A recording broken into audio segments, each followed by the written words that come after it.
Arrow Season 8, Episode 9, titled Green Arrow and the Black Canaries. Now, this episode is it is the backdoor pilot of the spin-off show that they're planning to do called Green Arrow and the Canaries.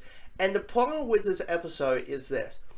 All the scenes when it's just Dinah and Law, the Canaries, I was like, this feels great. I love these characters. They're wonderful. They're great characters.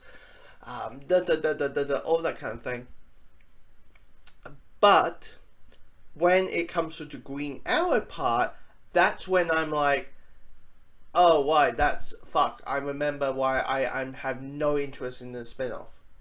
Because Mia, like, I was giving the Mia Smoke Queen character a shot just because it's a new timeline, they can rewrite the character, and right? And I was like, okay. In 10 minutes, I was like, no, tap out. The only new Arrowverse show I'll watch in 2020 is Superman, and that's it. Tap out. Yeah, because here's the thing: in this episode, Law makes these commands, these criticisms towards Mia, and I'm like, girl, you're preaching to the choir. Girl, please, thank you. The character of the show that is especially why I don't like this character. She's selfish, she's up her ass, that whole thing. And I just, and here's the whole thing. When Green Arrow is not a character that you like, is basically the lead of the show, or at least in this episode, it suffers from it. It suffers. I know there's a bunch of people who are big fans of Mia. I get it, but most of the CW people who aim at this, who are the CW people, but I just, I get it. But personally, for me, she's just bad. She's a bad character. And personally, I kind of feel that this show, or the spin-off show, should have been a Black Canary show.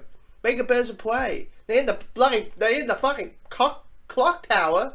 They're in the clock tower. Make a Birds of Prey. But probably Warner Bros. Would be like, hey, we got that Harley Quinn movie coming out. This is coming out in a couple of weeks. Do Birds of Prey, but not Birds of Prey. So they probably basically can't do Birds of Prey, probably. But, that. Or just make this episode as, hey, Mia takes on the mantle.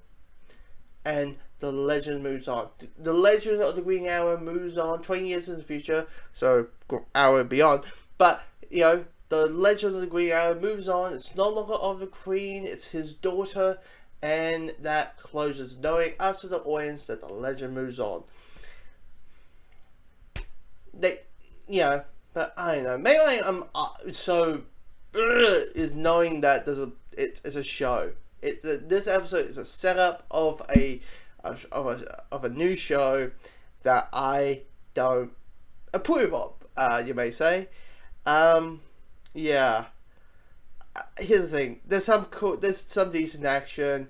The person who plays Diane Lance and Kay Cassidy, who plays Laurel, do a really good job. And there's a couple references to the bigger Arrowverse as a Flash mixed with a Supergirl reference, really, with John Jones mixed with Cisco a little bit. But yeah, am I going to check out the spin-off show? No, not really. If you haven't caught on. But yeah, the weird thing about this episode is simply this: it's episode 9, and this being the last season of Arrow. And this is episode 9. We got one more week. Basically this. Then there was one more episode.